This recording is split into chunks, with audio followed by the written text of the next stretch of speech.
don't know if you guys can see that actually. Can you see it? All right, so I'm blind as a bat. It's called menopause and it's getting worse.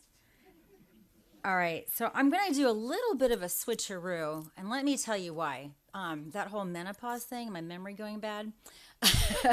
um, so I'm going to talk about women, but I'm going to talk about women in a different way. So the one thing that I've been struck by is that if you look at the scholarship of terrorism, there are different kinds of research methodologies. And each of these methods have their strengths and they have their weaknesses. So on the one hand, you have what I'm going to call the ethnographic approach. And a really good example of a bad example is this book, speaking of menopause, I forget her name, that came out from the University of Chicago Press, which was an ethnography of Jamaat Islami and Lashkar Taiba. And in these ethnographic approaches, what scholars will do is that they'll ensconce themselves in a very local area and they'll do countless in-depth interviews with specific individuals. And they'll continue doing those interviews until the margin of information obtained in the N+1 interview is as close to zero as possible. So the advantage of an ethnographic approach is that you get really finely detailed information, but the downside is you have no idea how representative it is, right? So is this particular mohalla in the old city of Lahore behind Mochi Gate actually telling you anything that you can generalize beyond that particular locality in Pakistan, much less generalize to another country, right? So you're trading off depth for breadth. Then at the other extreme, you have these quantitative researchers. And in interest of full disclosure, I do both kinds of research. So I'm not micturating on one or the other. So at the other extreme, you have what I'll call the laptop warriors. They don't go out and collect their own data because that actually requires risk. Most importantly, it requires money, and scholars are not notorious for having money. So they'll use data sets that are already there. For example, the data that Pew collects under the Global Attitude Survey. And what Pew does is that they have a relatively set number of questions that they field to Muslims in a variety of countries as diverse as Morocco to Malaysia. And the data warriors sit there and they run their models. And what they're trying to find are things that are generalizable across all of these countries. Now, this is how you get published in articles or in journals like the Journal of Conflict Resolution, but doesn't actually tell us much about what we're observing. Because if something can be generalized from Morocco to Malaysia, it's probably not that interesting, right? Gravity can be generalized, but we're not that interested in gravity. So what I've been trying to do in my work on Pakistan is sort of tread a middle path. I'm very skeptical of these multi-country studies, and let me give you a really good example of why the multi-country studies raise my hackles. So it's a very common model that you'll see where you'll have your dependent variable is support for suicide terrorism. This is a variable that Pew always collects. And Pew also asks a very silly question about, do you want more Sharia or less Sharia?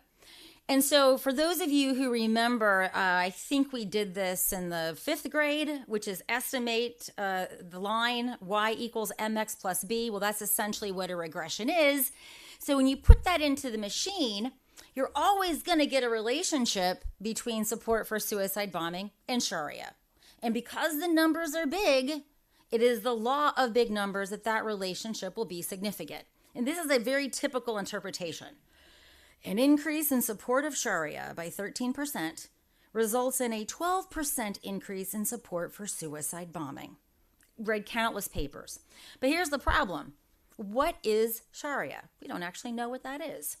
So in my work in Pakistan, it's been my general experience that people think that Sharia is a means by which they have access to cleaner government, less bribes. The police will take your FIR without having to bribe them. You can get your identity papers without paying a bribe.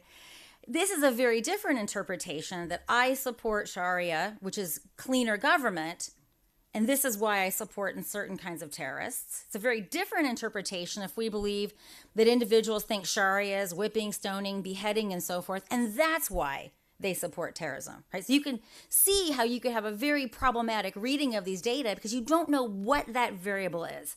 So in my work on Pakistan, I'm trying to tread both paths in the sense that we're trying to rely upon some of the qualitative work that we've done, but also take advantage of large numbers. So what I'm going to say here as I go into this presentation, I don't want anyone to leave this room thinking that what I'm going to say is generalizable to Egypt or Iran. I'm very strongly of the belief that this kind of work, that when it's good, it's specific. And this necessarily means we can't go around applying these insights to other conflict areas. Why is this a problem? Well, for any of you that's worked in an embassy, no one wants to hear this, right? So I'm going to tell you a little bit about USAID and why they make me cross. All right, so USAID has so much money, although Hair Trump, as I like to call him, which is both a play on words because of his hair and also a reference to his his white supremacist nonsense. But who knows, he might take all that money away. But before Trump, USAID had a lot of money. So if you think about the transaction costs of writing a contract, no one wants to write 200 contracts for $10,000. Right? Because it takes the same amount of time to write a contract for $10,000 versus $4 million. So the way USAID works is that they have 5 Beltway bandits corralled. They write them big institutional checks, and then it's their job to start executing. What's the easiest and most efficient way of doing this is that you have a cookie cutter program, right? We did this in Colombia, we did it in Peru, and now we're going to do it in Pakistan, right? This is how it's done. So you have this whole business called countering violent extremism. We have it, DFID has it, the Canadians have it. Anyone with money to waste has a CVE program. But the problem with CVE, apart from the fact that it doesn't work, is the fact that it is built around certain assumptions about who needs to be de-radicalized. Incidentally, I don't like the word radical at all, because once you call someone radical, you stop seeking the explanations for their behavior. And my work on Lashkar Taiba and the book that I'm doing, these guys are very rational. There's nothing radical about them. They're actually joining an organization because they support the mission. In fact, it looks an awful lot like why my brothers joined the U.S. Army at 16, right? But would we ever say the U.S. Army radicalized my brothers at 16? Probably be, tossed out of the room if someone actually said that.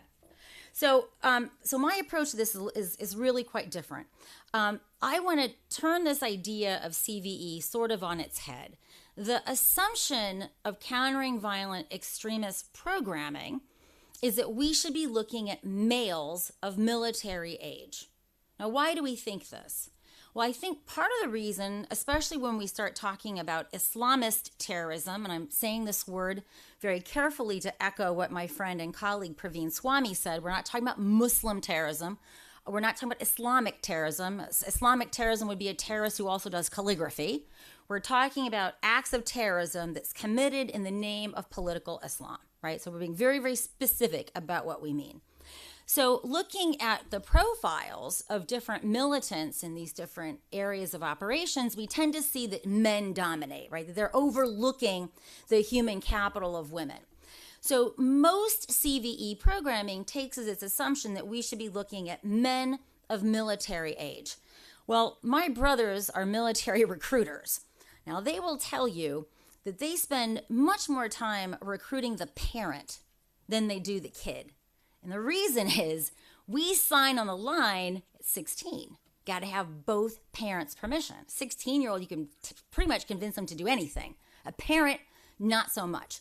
And I find a lot of similarities in the work that I've been doing on Lashkar Taiba, which is it's very much a family affair. Lashkar wants the mothers to give them blessings. There's a lot of similarities to how Lashkar works and how I see gangs of Chicago working. They take care of the families. So when a kid gets killed, they take care of the funeral. It's a big deal. They want to make sure that that family will continue supporting the mission. So the idea that we are not looking at women, I think, is a very, very big problem. So what I'm going to do very briefly, because I got 2 minutes, I'm going to give you some empirical data. When I proposed this, I thought Lashkar Taiba was in this data set, and I said to my RA, go run these models for me. To my surprise, it wasn't Lashkar Taiba. We got Lashkar Jungvi and Afghan Taliban. I gave him the wrong data set, and he couldn't redo the numbers for me. But I think this is going to illustrate where I'm going. And in 2 weeks, I'll have the Lashkar Taiba data. So what I want to look at here is why or how does gender affect support for different terrorist groups? So I'm going to be using the data set, the wrong data set, because I don't have Lashkar in this one, but we've got about 16,000 people, 3,000 of which were in Fatah. And our dependent variable is support for 2 very different but also related terrorist organizations. One is Sipe-Sabe Pakistan. It also goes by the name of Lashkar Jungvi. Basically, this is a group that kills Pakistanis. In the early days of the 90s, it also helped participate with the Taliban. It's an important history where this organization also forged ties with Al-Qaeda. So when in the much before the emergence of ISIS, if there was an Al-Qaeda attack, LEJ would often be the executor of it, even though Al-Qaeda was the imaginer of it. Now in the post-ISIS world, we're seeing some of these guys, they went to the Pak Taliban, now they're defecting to ISIS. And the reason for that is these guys are sectarian, right? They not only kill and slaughter Shia and Ahmadis, they're also going after Brelvis. And of course, Christians and Hindus, and every once in a while, a Sikh is also fair game. The other group that we're looking at is the Afghan Taliban. Now, these groups are both Deobandi, right? They share an archipelago of madrasas. They both rely upon the Jamiatul Islam ulama for political cover, but also religious cover. But the difference is that in the case of the Afghan Taliban, no matter what Durrani Sahib says, we have the state actively behind it, promoting it, helping it, aiding, abetting it in every which way imaginable. In SSP, or LEJ, the state sometimes goes after it when it becomes a big nuisance, but it really suffers from benign neglect. And there's political reasons for that. Obviously, Nawaz Sharif doesn't want to alienate them because they're competitors. But then the other issue is that LEJ, like the Afghan Taliban, also have overlapping networks with Jaish-e-Mohammed, which is another group that Pakistan aids and abets to kill Indians. So it doesn't have an incentive to really crack down. And with the Islamizing project of the state, quite frankly, and though this may sound cruel, Pakistanis aren't getting terribly upset that Barelvis, Sunnis, Shia and Ahmadis are being slaughtered, much less non-Muslim minorities. So let me just get to the chase. And this is it, dude. Our timing is perfect. And this is a fascinating, what? Right now. Seriously, I'm wrapping it up. Dave Chappelle, his wrap it up meter is right here. This is it. When we ran this regression, we found something absolutely fascinating. Women were significantly more likely to support this sectarian group than were men. Not surprisingly, they were not that supportive of the Afghan Taliban. The Afghan Taliban have a pretty bad rap when it comes to women. So I'm not that surprised that women were like, oh, I'm not so into the Afghan Taliban. Layer on top of that, racist views about Pashtuns and how they treat women, and obviously the relationship between Pashtuns and the Taliban. But this is an enormous puzzle. What is going on that women prefer sectarian terrorists? I have to say, I was really surprised to see this. So Amuse Bouche, when I'm going to do a very similar analysis of another data set that actually does include questions about Lashkar Taiba, and I can't answer that question right now. Unlike SSP, LET has an enormous infrastructure dedicated to recruit women. It has an entire publication branch that targets women. It has women's ijtimas.